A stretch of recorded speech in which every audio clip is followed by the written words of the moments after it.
You're listening to the Pulled by the Root podcast.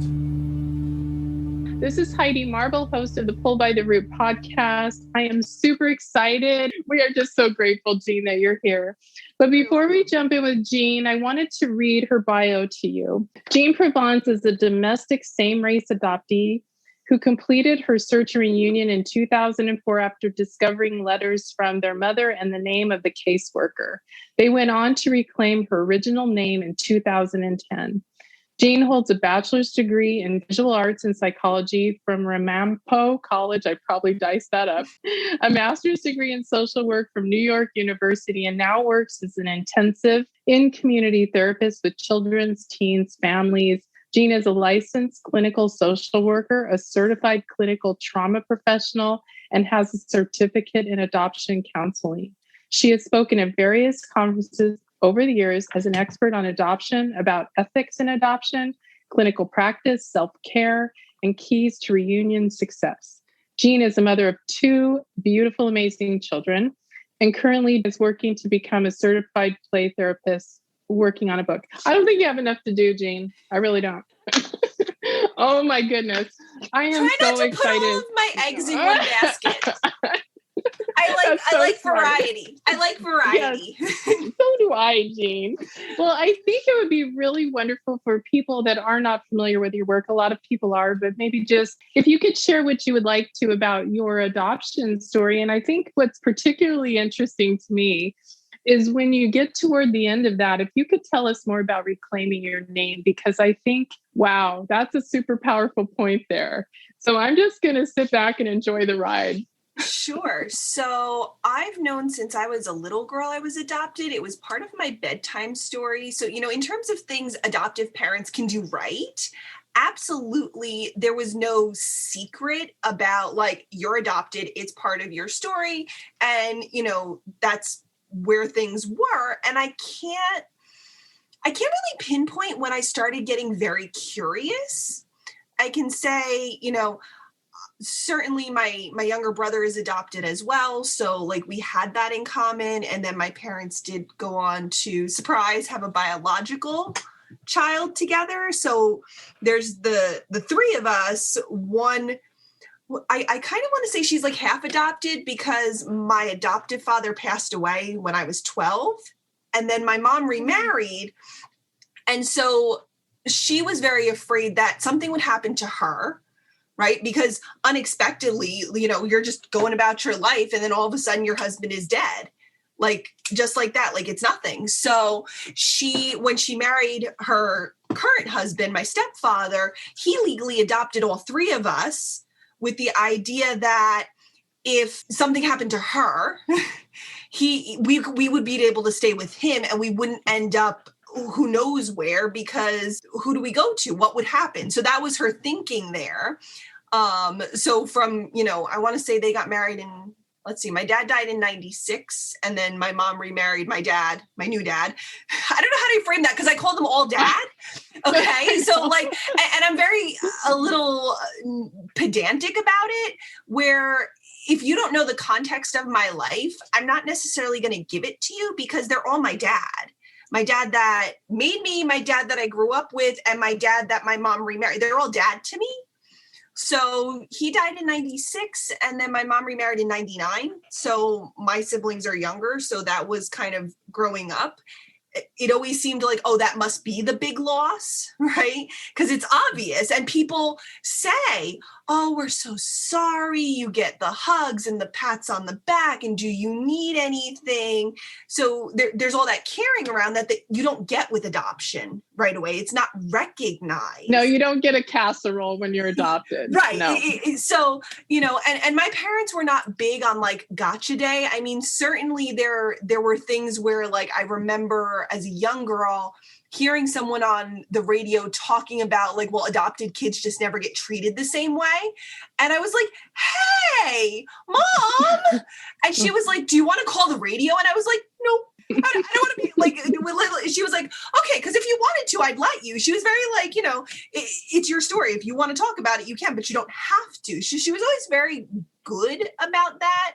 And we always did have some awkwardness with like, I almost have like passing guilt. Like I hear adoptees who don't look like their families, where they can't pass, like getting pointed out and singled out and asked, but people always assumed my sister and I are biologically related because we have brown hair, we have green eyes, and she looks like my mom. And because we kind of look like sisters, they just assume I look like my dad. And it's kind of like, okay, I don't really want to have to go through my whole life story, but by not disclosing, am I lying because it's deceptive?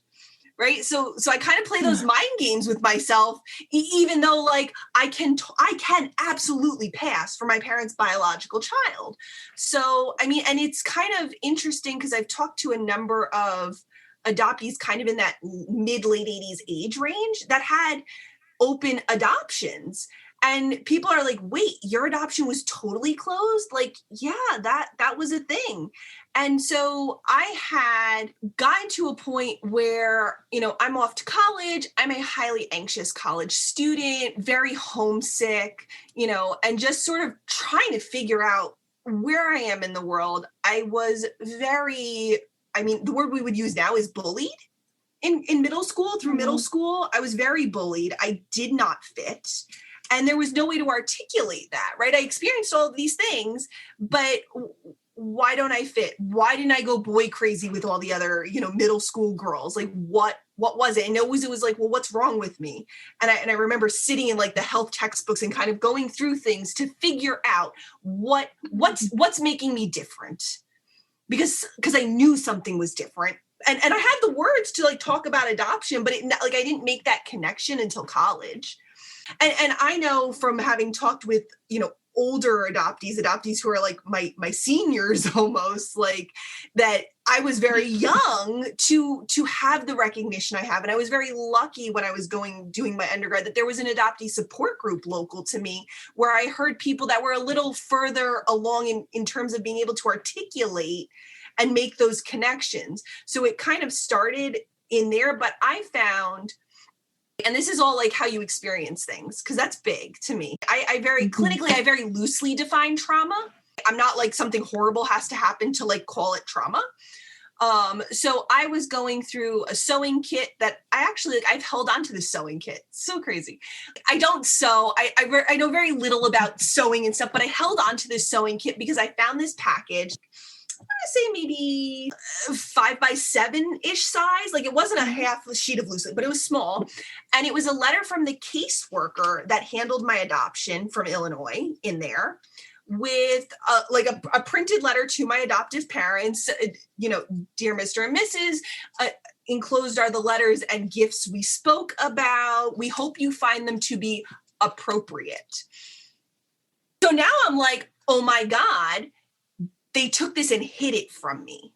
And so, and it like really created this upheaval, because I remember going to my then boyfriend's home. Like I drove over there because this is in the time, like now we're into the time of cell phones exist and you have one. And it was a big one though. Yeah, that was a big thing because like teenagers now have them. I didn't till I was driving and like past that, but I drove over there and I had this package because I had just taken it. It's got my name on it. It's mine. So she had no idea I took it. And I remember sitting in like, a single armchair, just bawling my eyes out. I am lost in my house and I don't know who I am and I don't know who I am. I don't know. And this is like now, you're sitting there and you're like writing down. And I remember having like this single sheet of loose leaf. It's just one page with, this is my birthday. This is where I was born. And these are the things that I got from my mother. This is the caseworker's name. And it was less than half an 8.5 by 11 sheet of loose leaf. I didn't have non-identifying information from them. Like I didn't have the descriptors. I had none of that. So in all of this, my boyfriend is kind of like, oh, well, that makes sense. Like, why wouldn't you be just in tears about this? Like everything you think you don't. Because I had created a narrative of why somebody wouldn't want me, right? It's all connected there. And so in this were letters from her that basically said, I loved you so much. Respect God, respect your country, love yourself, and a letter to my parents. And in the letters is how I found out they had named me. Okay. My adoptive parents just never said anything. It wasn't, they knew I had a name. And, so those things that kind of fit together that way, like they knew I had a name, they changed my name because this is their baby. So, years later, right. And it kind of has to flip flop for it to make a linear sense. And I'm talking with my mom and I'm like, well, why would you hide that from me? She goes, well, I just thought when you were ready, you would ask about it. So in my head, I'm like, you thought I would ask for something I didn't know existed? She's like, well, I always thought your brother would be the one who searched. I thought he would be the curious one. I never expected it to be you because he's the one he's got like the thick curly hair and deep brown eyes. He doesn't match the same way. Like I pass and he doesn't. So this was like in her thinking. And I was like, so why did you hide it? And she was like, your father didn't want me to take them from the agency. He wanted his little girl. It's closed. That's it. He didn't want to take them. So she had put them away to keep them safe, which is a completely different narrative to me happening upon them and believing, because my experience was, well, this is hidden. Because it wasn't with like our birth certificates and documents. Yes, it was away. Sewing box. Right. So it's in a sewing box that I now have that, and I have kept this sewing box. Right. That I can't use. So I'm like, wow. Okay. So that's like, in the background of like, I hold on to things, right? Either we push them away or we hold them close. And I'm a holder honor. I'm a holder honor. I love that. Yes. I hold on to things, right? I take a million photos that I'm pretty much never in because I'm taking them all because I want to hold on to the memories of my kids growing up. So I find all of this out and I Google the caseworker's name. From my college dorm, I Google the caseworker's name because well, who is this woman? My mom clearly had a back and forth relationship with her for not just one, but 2 adoptions. And so I Google her name and the adoption.com registry information pops up. It's just right there. One day I was like, what? I should Google that. Like, let me find out. And I had asked, because I was taking an artist therapy course and we had to pick a topic. So I was like, I wonder, well, how would you do art and therapy with adoption? Like, what is that? Which is the first time I heard, as a junior in college now. Yeah, I was a junior in college. Adoption is trauma. And I was like, I don't understand. Like it didn't make sense because that wasn't like my growing up experience. I just didn't fit in. I was just a weird kid that got picked on and did weird things and wasn't mature the same way my peers were. Oh, that's adoption? Oh, wow. Okay. So I Googled the caseworker's name and her information popped up. And I had somehow, back in the early days of post dial-up internet, happened upon other adoptees and mothers that had connections to Easter House, the agency I was adopted through. And one of the mothers, God bless her, I still talk with her intermittently because we were there for my search and her search and all of the upheaval that reunion is. And she just called the number in the registry and it was her. And my mother said, well, does she have the letters? Does she have the ring? Does she have the pendant? And my friend was like, well, I know she has a ring. She wears the ring. And it's my grandmother's engagement ring that they sent to me. It's a diamond ring. It's 19 whatever's tiny diamond ring. But I never told anyone about the pendant because I was like, well, how am I going to know it's not someone trying to scam me is my thinking. Like, what if I find the wrong mom who sent a ring, but didn't so I knew it had to be her. So from my college dorm room, I gave her my dorm room phone number because I was like, well, that seems safe. Maybe I don't know this person. I know her, but I don't.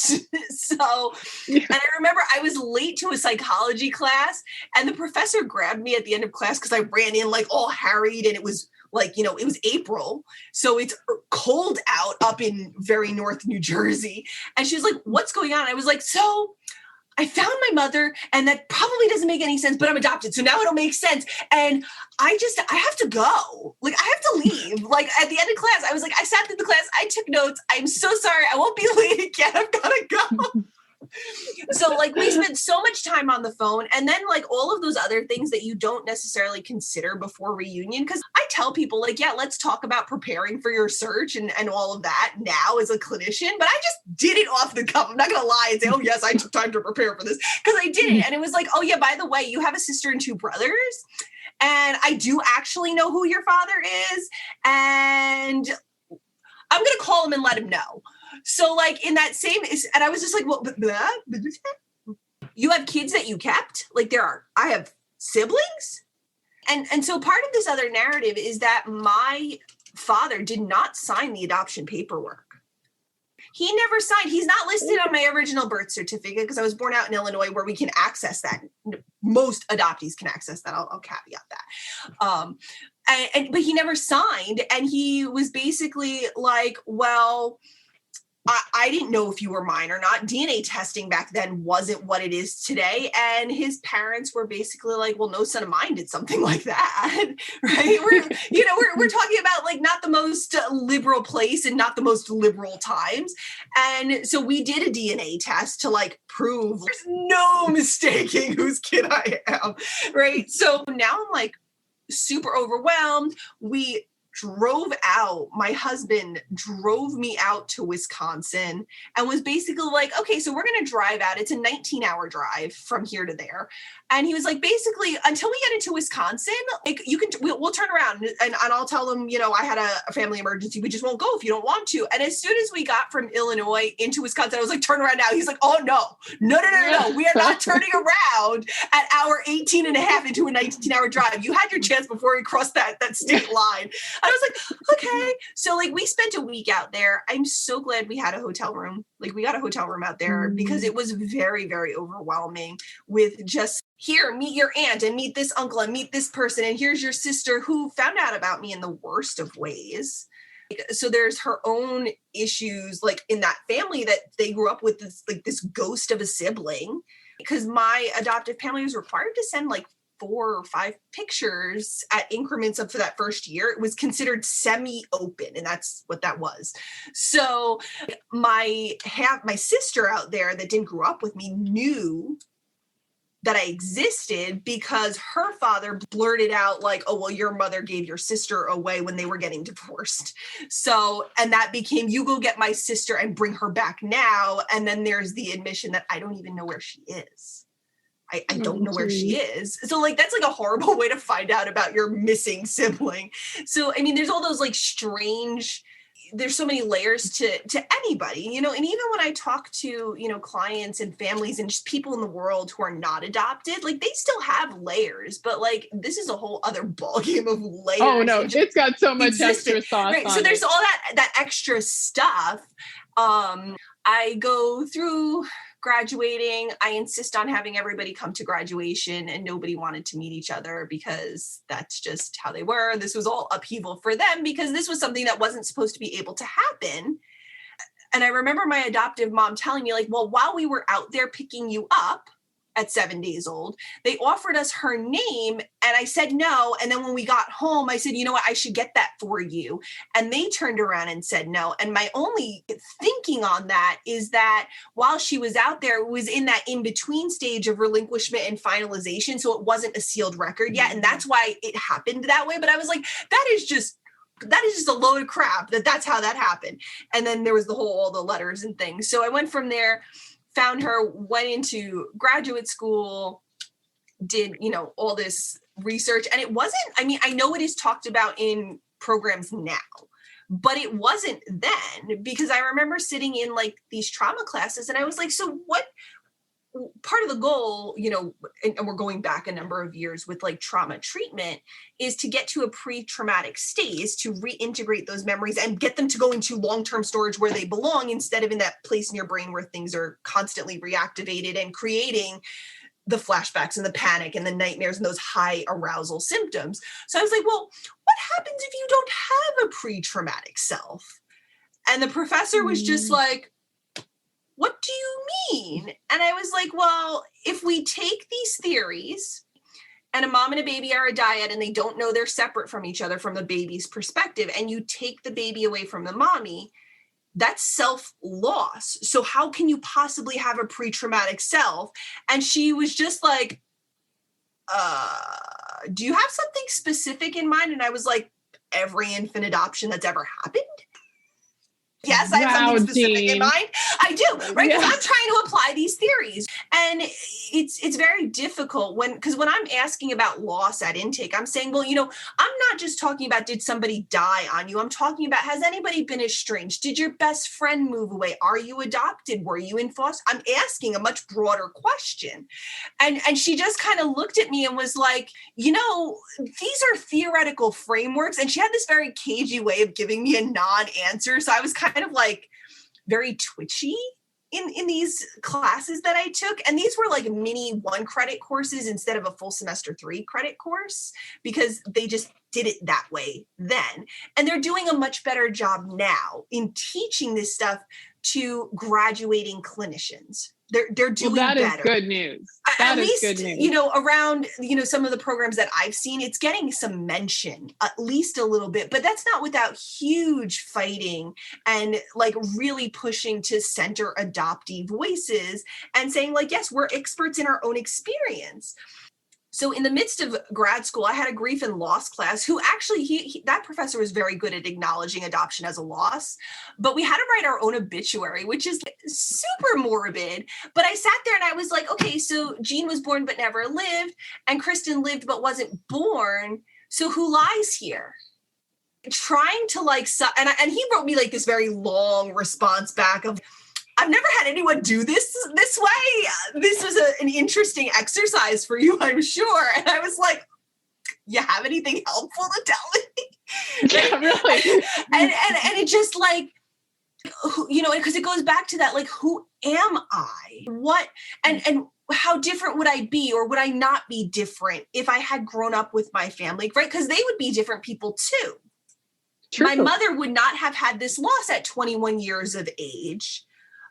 But what else was in the background? Like, I know her mother was a heavy drinker. I know there are other things that were in the, in the grand scheme of normalcy, but dysfunctional. What would it have been like? I don't know. And that question just kind of will mess with you endlessly if you keep stewing on it. So I was like, well, how do I integrate all of me to just be authentically me? And I was like, I'm just going to go with my original name. I'm going to change the whole thing. And I had already, because my stepfather adopted us, changed my last name to match his, because that's part of the adoption process. And that second set of adoption papers totally has this line in there that it doesn't terminate the rights of my and it specifically says my adoptive mother, but also does not reinstate the rights of the natural parents. Like, there's an extra caveat to my parent adoption papers. And it's just like, I was like, wow, they like had to go there with that. That's fascinating.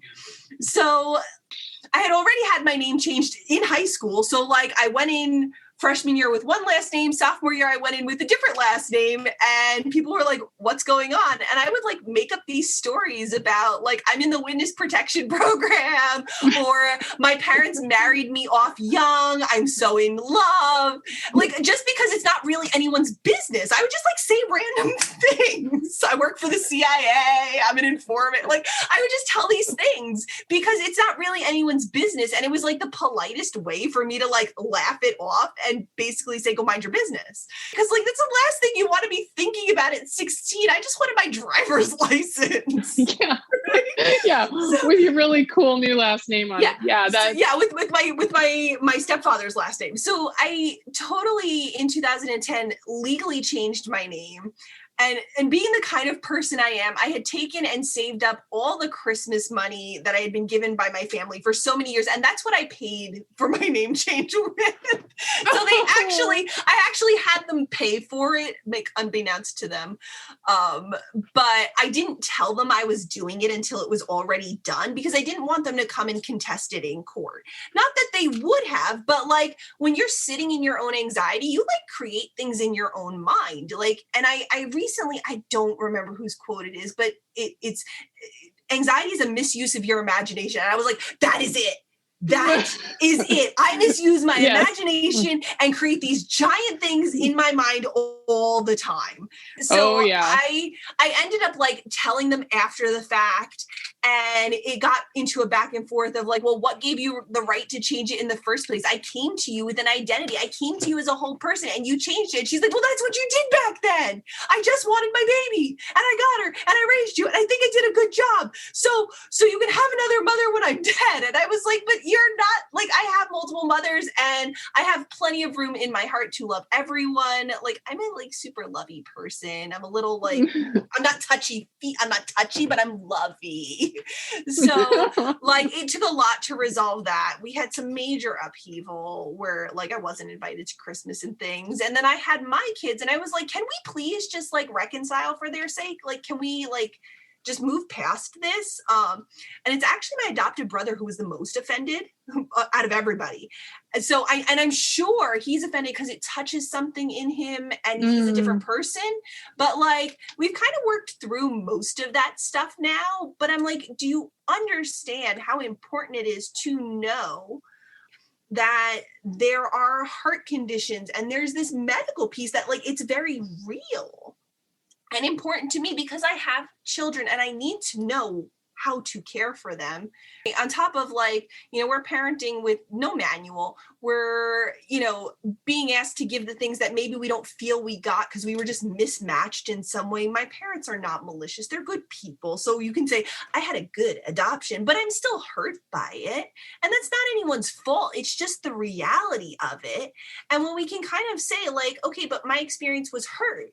And I know you did the best you could, and that's okay, but I'm still allowed to be hurt and be my authentic self and be, and it kind of goes back to when we talk about like, how do we talk about the pandemic? We acknowledge the emotion and the gravity of it because that's the world we're in now. We're in a pandemic world where like, I see people that have been so incredibly ill, like frighteningly ill to me, and we're alone together, which is like such a ridiculous statement in my mind. But like, you know, we're caring for children and we're telling them, okay, well, you used to share, but now you don't. And it's going to be okay to share again. But like, we're giving them a very different roadmap than we had on top of just technology changing the way the world is. So yes, adoption has kind of led me to becoming a therapist. Yes. I started out as a visual arts major. So like, it's all expression, but it was all like expression. I take this and I put it there.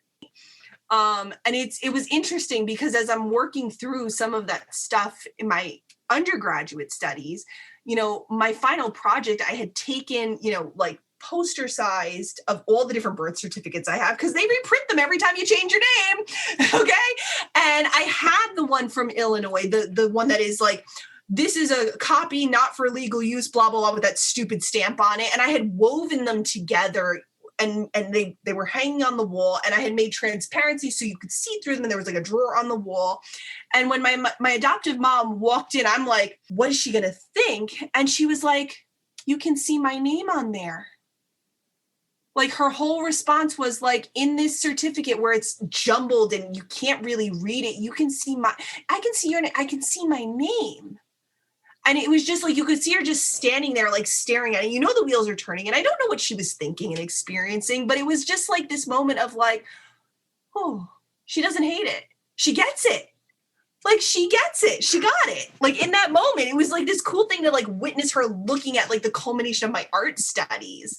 So it was kind of like this cool thing. And then I like switched gears into social work and social like in therapy. So, wow, I mean, that's like, you know, that's life in a nutshell, I guess.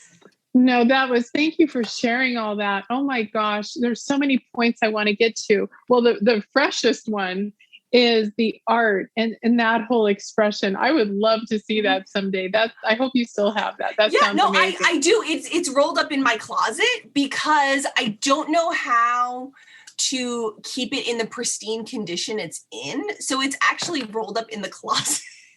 Okay, well, here's what I think we should do. Maybe you could send me a picture of it. We could share it with people because I think it would be really cool for them to see. That's so fantastic. I can send it to you. Absolutely, I can send it to you. That would be great. Yeah. You know, I think that one thing I'd really like to talk to you about, if we could segue into this, is it seems like you were reclaiming self and identity and then the unresolved grief that you are very well versed in. Can you talk to all of us about like unresolved grief, how do we care for ourselves? You and I were speaking a little before we recorded about just that full throttle busyness. I tell people I have 2 speeds, 0 and 100. And there ain't nothing in between. There's very little in between. Yeah. And it's just such an exhausting experience to just not be able to strike the middle and have that balance. Yeah. So, I mean, I think, when we just look at society as a whole in how we teach people to cope with emotion, we kind of do a crappy job in general. Be a man, you're a big boy, suck it up, big boys don't cry, right? Those very like toxic, just the world is somewhat toxic. So when you have grief that is unacknowledged, when you have grief that, you don't feel safe to share about because, it's so long ago, or, there's all of those happy adoption clouds we kind of veil things in to say like, well, but they had a better life, or, you just did the best you could. Like, it's very hard to grieve the person you don't know, the people you don't know, the life you didn't live but might have, right? Because we can't even totally conceptualize what is that. Mm-hmm.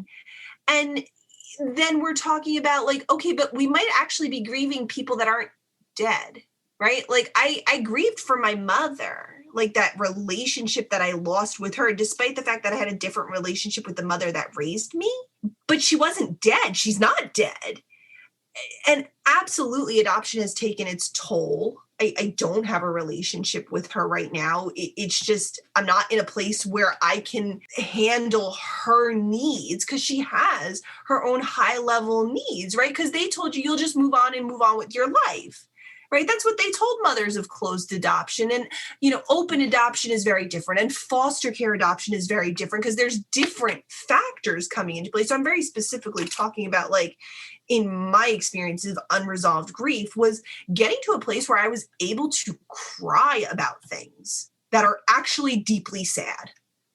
But how do you express sad if you can't get the actual chemical sad out of you, right? Like, we can measure scientifically that chemically sad, painful tears are different than tears of joy and laughter. They're different. We are literally, Louis Mann said, only eyes washed by tears see clearly. We're literally cleansing ourselves. And if we're so in ourselves that we can't even very basically say or know what's going on, how do you get past that? You're stuck.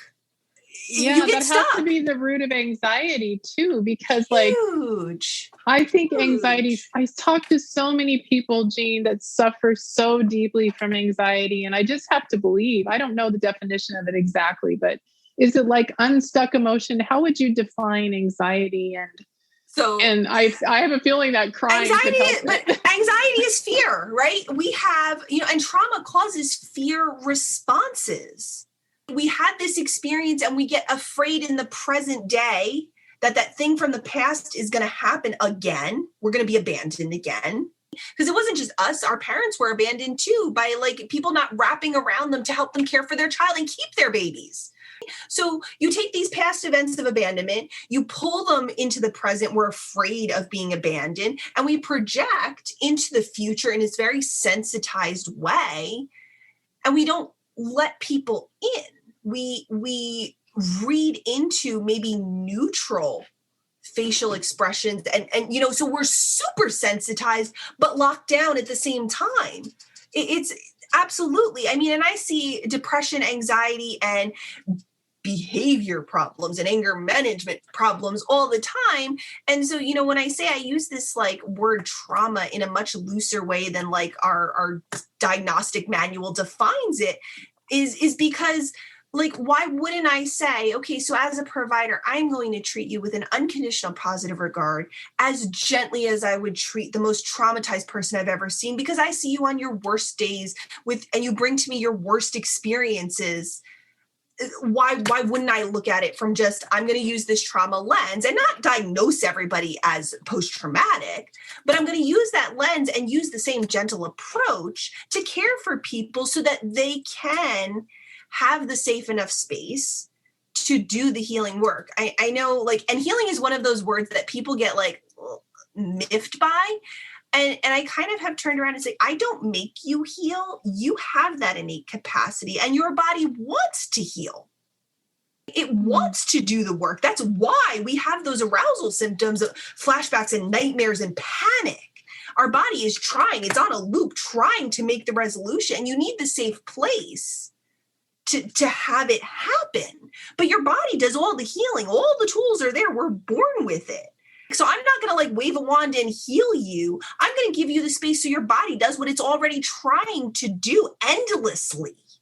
It's the right response. Like trauma responses are natural. They're normative. They just interfere with your day-to-day life.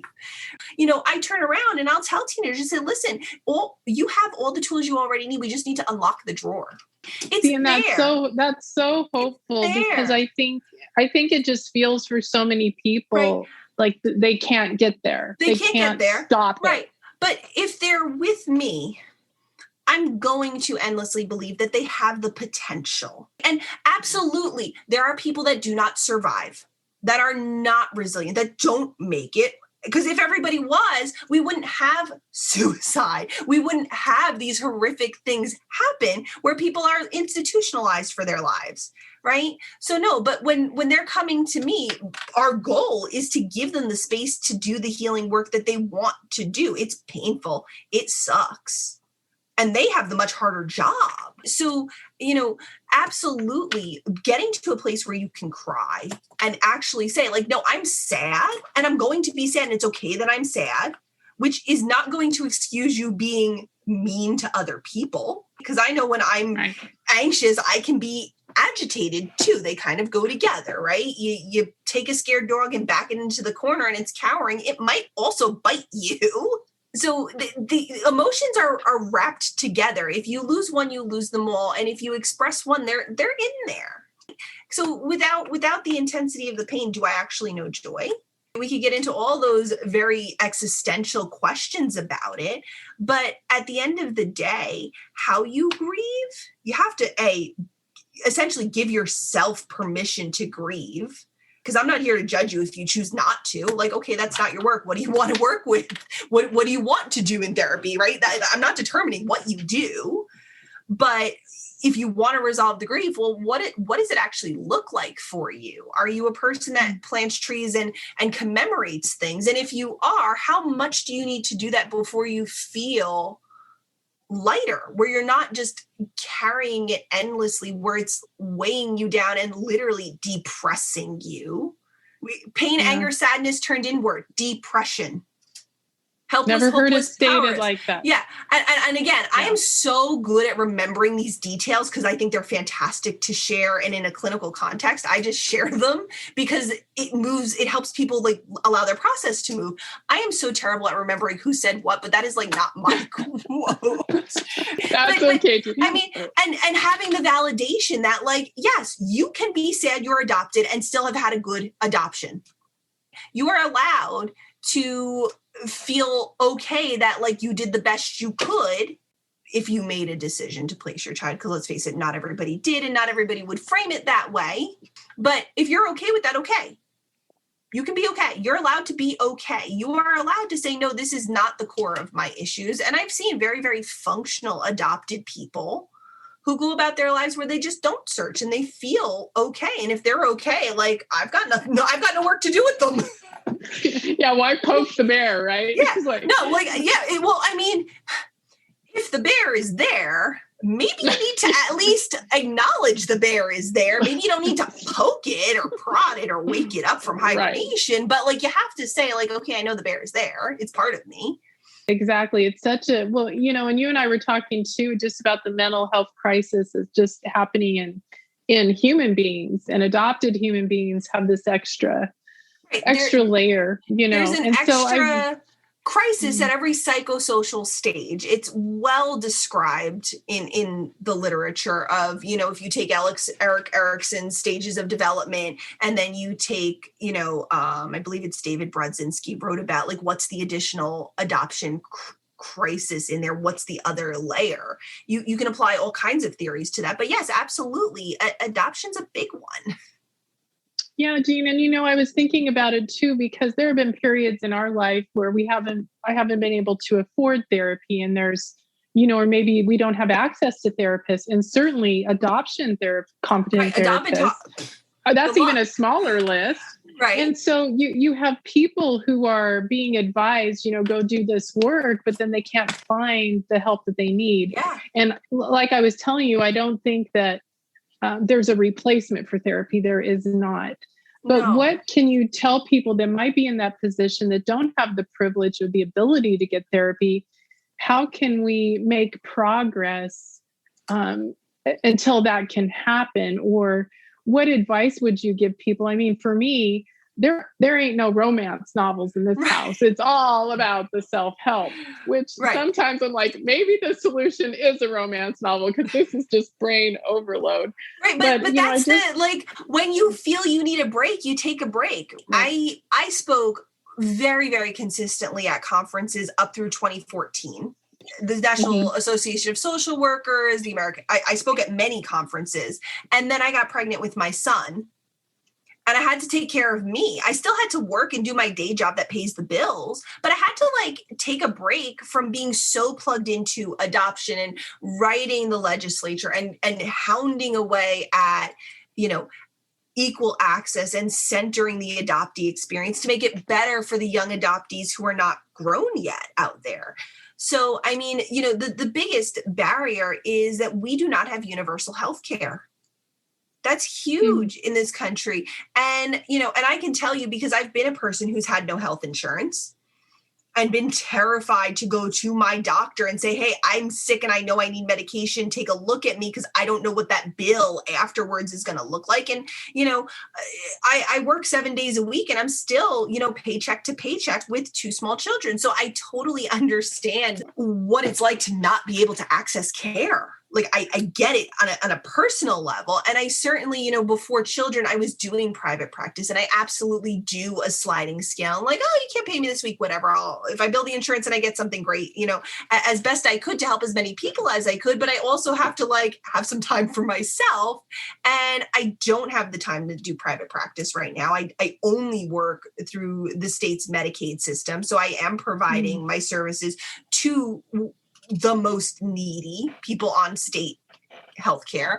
So, we kind of have to plug in as, because social workers, part of our mission is to provide and act for social justice and make that, accessible. But it is incredibly difficult to access adoption competent care.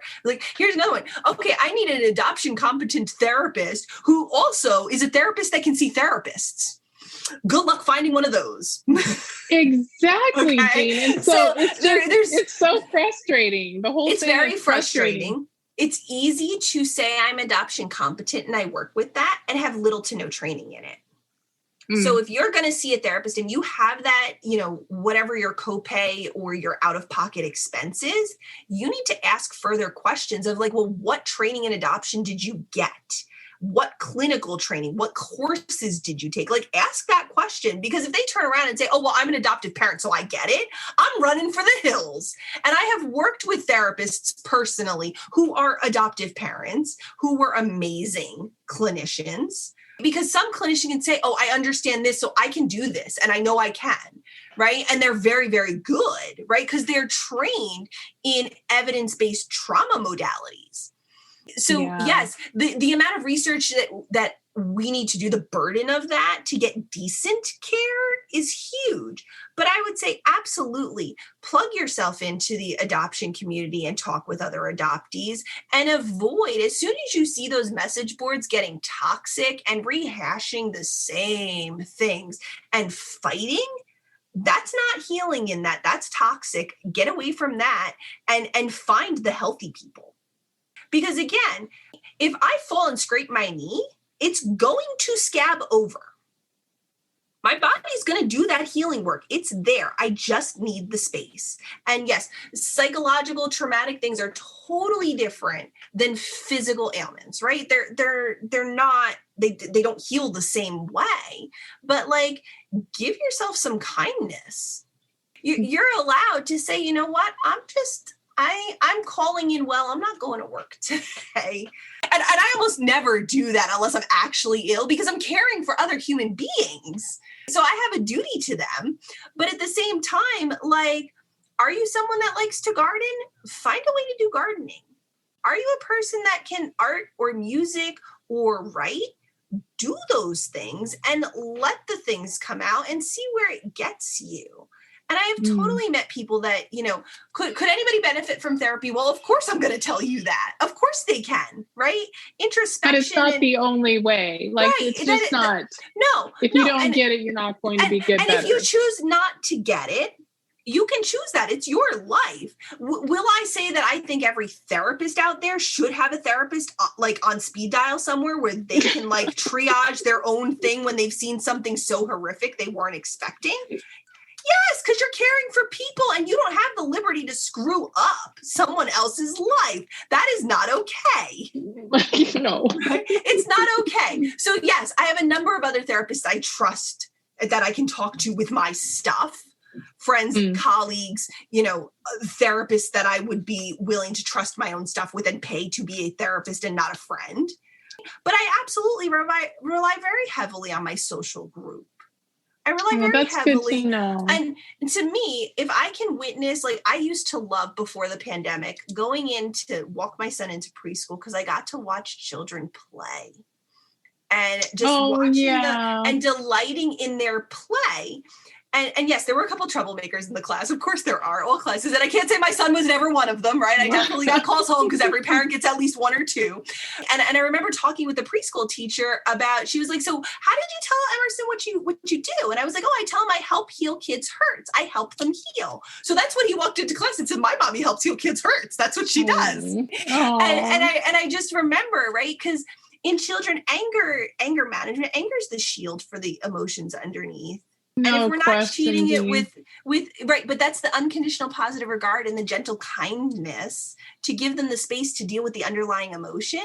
Like at 3 and 4, it's one of the few times where I can say watching them, yeah, they're not really, they have that blissful childhood for that little moment where they're not really hurt by the world so profoundly and deeply. And it's totally partly my imagination creating that, right? Because absolutely at 3 and 4, you can have had horrific things. I mean, and I'm talking as someone who's adopted at 7 days old. So we know that that's not totally true, but to like, take the time and like, you know, I remember last summer seeing chipmunks in my yard for the first time where I was like, there's chipmunks, like, just because I hadn't seen them. Like I live in the city. I'm surrounded by like homes and apartment complexes and there's not a lot of like wild space here. But it was like when the people go away, the animals came out. And it was kind of this like nice moment amidst the like deep sadness of witnessing people get ill and people lose their loved ones and knowing, right? Because we didn't get a lot of abuse and neglect calls into the hotlines while people are in lockdown because nobody was seeing it. It's not that it wasn't happening. And children weren't in school. So the schools weren't making the calls they would normally make to catch this when they did. So it's coming come September, October, November. It's coming as people come out more. And that's, you know, all these frontline responders, like we've been working all along. I haven't missed many days of work while the telehealth law came on. I was able to maintain my work, and that's a privilege and a blessing. Right? Because my job very much is a privilege to me. It is a deep honor to sit with your worst pain, to be trusted with the most vulnerable core of your being. Absolutely. It is a deep honor that anyone would trust somebody like me who will openly admit to you, like, I've got my own stuff. I'm just a normal human being. But so that's an honor. But like, we're talking about like all the things the frontline responders saw. Well, who are they coming to? Now, when they're allowed to decompress, they're coming to us and we're still going. So like, to me, like my work is just coming up and I know it. And it's absolutely a test of the self-care. Can you, because a lot of the things we say, oh, go do yoga. Yoga classes are not free or cheap. Not around here. For some people, right? They're painful. Maybe some people, and not everybody can move that way. So like, you know, if you're not a physical person, I am very much like, I could go hike for miles and miles and miles and feel super at peace. And it's one of the few times I can say, yes, if I'm walking and moving, because I'm following a trail, going somewhere and looking at things, my brain is not running 1,000,000 miles a minute. Start to give yourself the same leeway, you allow other people because you're just as valuable, right? Because that's that core is, am I lovable? Am I valuable? And whether we feel it, if we logically believe it, eventually the feelings will follow. I mean, that's the core of like cognitive behavioral therapy. So like, but you have to like be telling yourself logical things that are actually true. Or the feelings aren't going to follow because it's not true. But you have to know certainly it's true. Is it actually a valid thing? Like, I'm lovable. Well, of course I am. How do I feel lovable? Well, I have to prove to myself that I am. Exactly. And self-care is part of that. Yes. Oh my gosh, Jean, I want us to have like 3 more hours. You have to come back. We have to talk Anytime. more. So before we go, I really, really want to just kind of get in there a little bit more with a few things. So I really want to talk to you about, can we go back to trauma just for a moment? Mm-hmm. And if, there's so many different sides that are listening to this. We are trying to reach, everyone in the adoption constellation, hopefully society.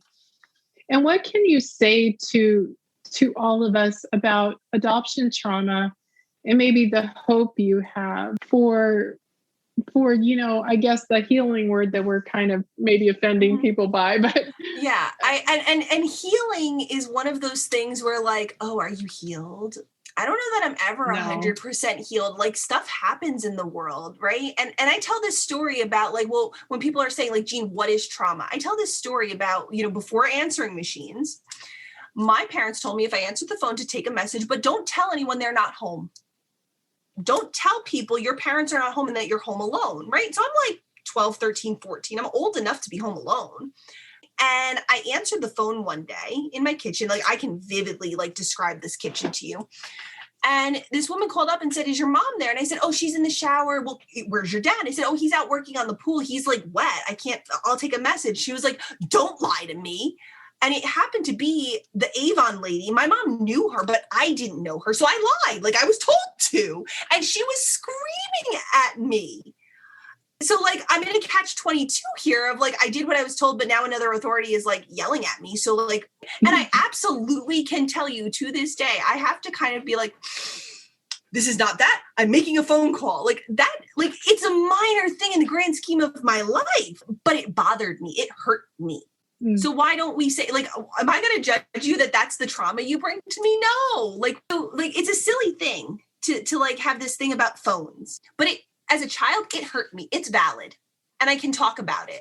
And I absolutely will share it with clients because it does sound silly and minor, but it really deeply hurt me.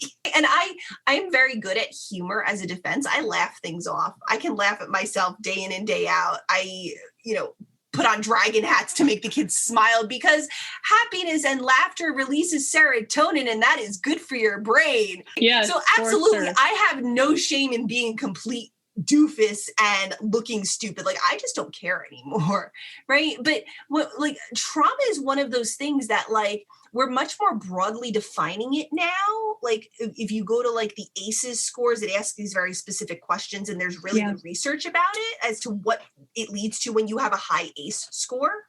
So, trauma is one of those things that like, it didn't get a lot of attention when I was in grad school. And I feel like it's almost the diagnosis du jour, but like, to me, everything has to be treated at least with one lens of trauma and maybe lenses of other things clinically. So yeah, to me, adoption is trauma. Does that mean that every person who's affected by adoption in some way automatically qualifies for a diagnosis? No. There's some criteria for that, but certainly, and if you're telling me like, no, adoption's not a problem in life, okay, I'm going to tuck it away in a drawer and try and look at like, okay, so where's your anxiety coming from? If you're coming to me with anxiety, like, look, how are we going to manage the anxiety and what's the feeling? Because sometimes it comes back around to adoption and sometimes it comes around to something later in life and both are perfectly valid, but like people are valid in their experiences. They're experts on their own experience. Right. So, I mean, and that's an important point. Yeah. And I have totally seen and experienced where if my non-adopted husband says something, and he's a cishet white male who grew up in the middle class, if he says something, he can say it with a definitive authority and not be questioned about the research behind it because he's not adopted. And we don't do that. But it happens to me where they're like, oh, well, you just must have like, well, what was your, like, and there's all those personal questions. No, I'm citing to you the research. Like I just did the same thing. We don't do that to substance abuse counselors.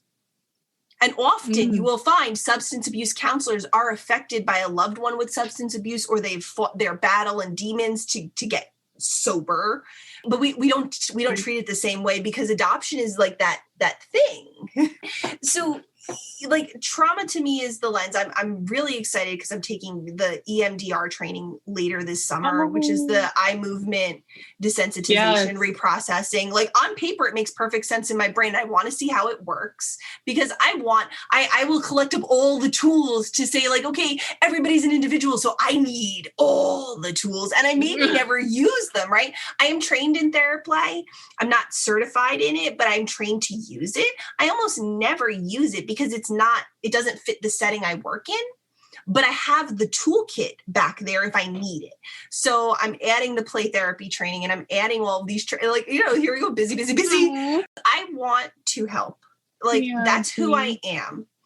I love to help people. And absolutely, if people call me on the phone, I will talk to you for free. Oh, Jean, you are so I will talk sweet. to you for free. You will deal with screaming parrots and probably loud children, and I may have to cut you off and run at some point. But absolutely, I will try and give to people whatever there is to give, because I absolutely can go back to, like, not everybody can access care, nor less good care.